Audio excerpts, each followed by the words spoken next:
Hi everyone. So, yesterday was my 32nd birthday, and I decided that I wanted to do a video, like a bookish video, about 32 bookish things. So, I honestly don't know how long this video is going to be. What I decided to do was list 32 books that have had some kind of like significance in my life. It can range from a big one to something very small, like it was the first in a genre. It introduced me to a new author. I fell in love with the characters. It was about a place I've never read before, stuff like that. So obviously I've read a lot of books in my life. Not as many as I would have liked to, but there's still time. So, yeah, some of these I have not read in years, but like I said, there was something about them that stuck with me or that was important at one time. So, this is not a list of and while I do have these on there, and of course, you won't be surprised by some of the books that are on here, of course, this is not a hardcore list of favorites. Like my absolute favorites. These are just books that I like. I've not put any books that I haven't liked on here, but these are books that have basically just meant something. And I just kind of wrote them down as I was thinking about them. So as you're watching this video and you think, well, why wouldn't this book be in the top 5 or whatever, since you talk about those a whole lot. I was just making a random list. So this is not really a countdown list. In fact, I'm starting from number 1 to 32. And these really aren't ranked. These are just the order that I thought of them in. So if you see repeated authors and one might be 5 and their next book might be 22, that's why. I think only a couple people I have repeated on this list. At first I didn't want to. I thought, okay, one book, one author, but I'm thinking this is my list. This is books that meant something to me. And if it was more than one author, if it was this, if it was that, so be it. So, enough rambling. Let's get on with the actual list. So at number 1, I have Stargirl. And I put this in my BookTube's top 10. This is a middle grade book, and some of these books are just important to me because, in 2012, I came out here, I started a new life and everything, and, sometimes they just have good memories associated with them. Like, me going to the thrift stores and stuff and being able to buy a bunch of books. One of those was Stargirl. I remember taking my son to the park, and I was reading that there. It was a nice summer day. It was a nice, light, but meaningful read, and that's one of the reasons I really love it. Sorry, everyone, the dog was barking at the plow guy.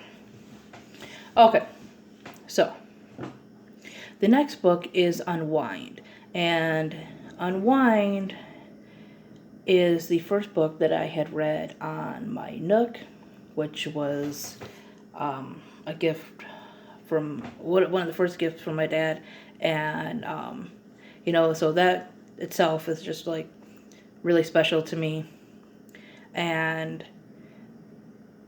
yeah, I think I got a gift card, so that was another gift. And then there was the first one on my Nook.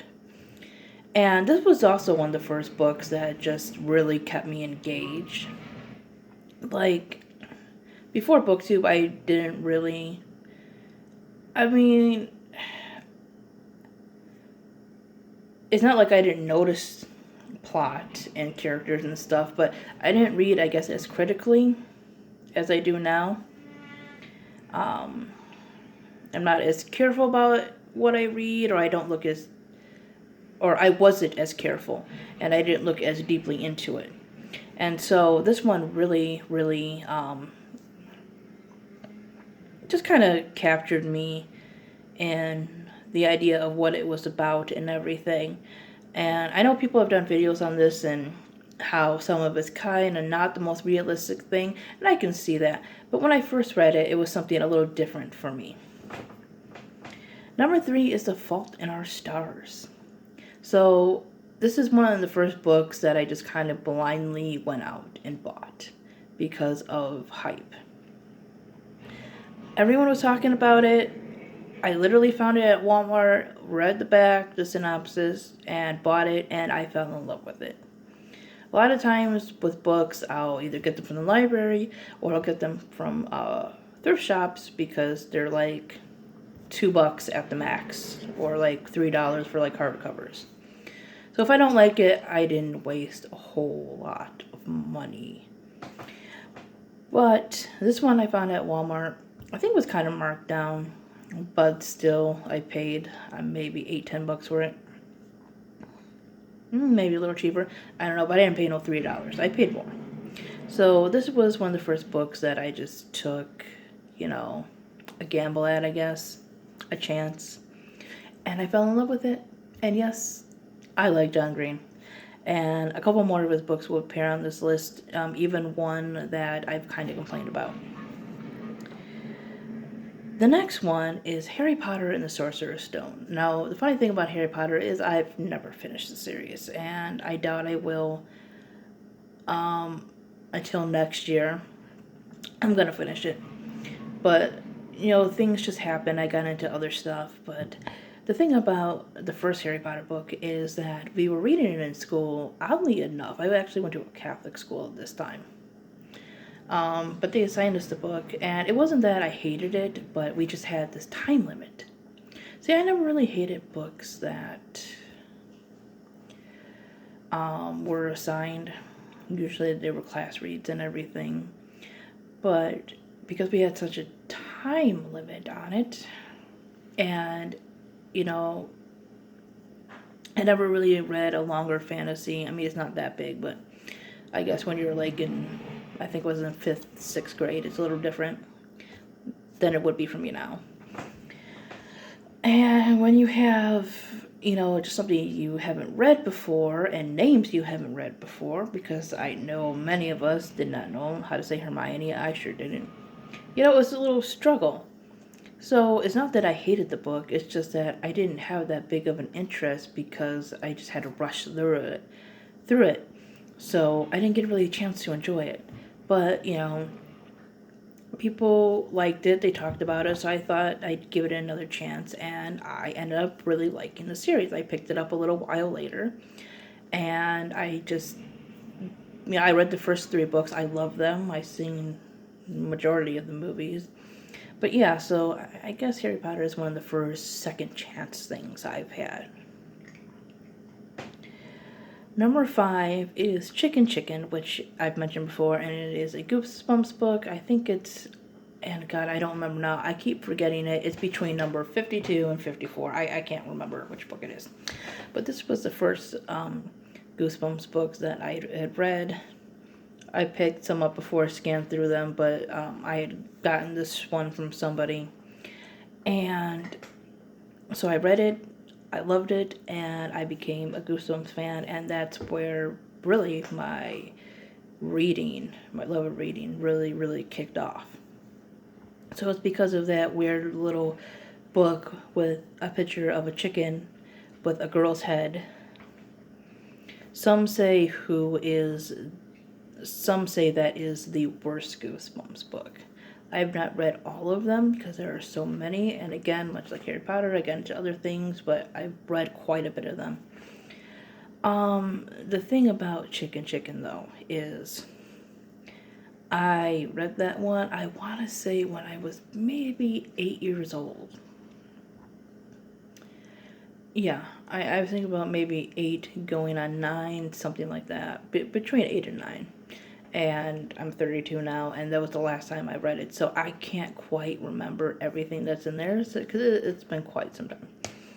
But I remember liking it. But then again, like I said, my reading tastes have changed, and who knows if I'd like it as much now, but it's the book that really kicked off my love of reading, so it has to be on this list. Number 6. Number 6 is The Lovely Bones. And this one I would say that I really love because I seen the movie first, and then my sister had the book from the library, and so I read it after she did. And it's not one of the first serious books that I've read. Well, it's not one of the first adult books that I had read, but it's probably one of the most serious ones that I read. And this one is one of the first books that I kind of declared as my favorite book. Like, long before I read what is now considered my favorite book, this one was it. And it's still one of my favorite standalones. And I think it helped, kind of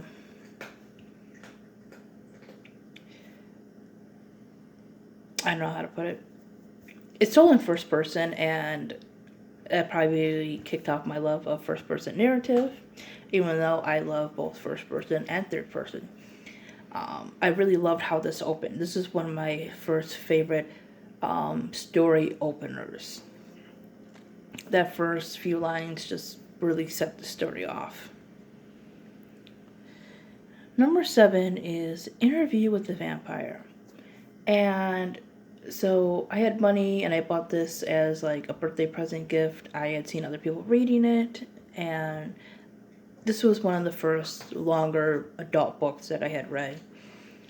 And one of the first, I don't even know if you want to call Anne Rice horror. I don't think everything that's vampire is horror. Obviously, there's Twilight. But it is one of the first vampire books that I read. So, there you go. Number 8 is Sailor Moon, Volume 1. And why this is important is because, of course, I seen the anime, and then I discovered it was a graphic novel or a manga. And it's pretty much the first manga that I read.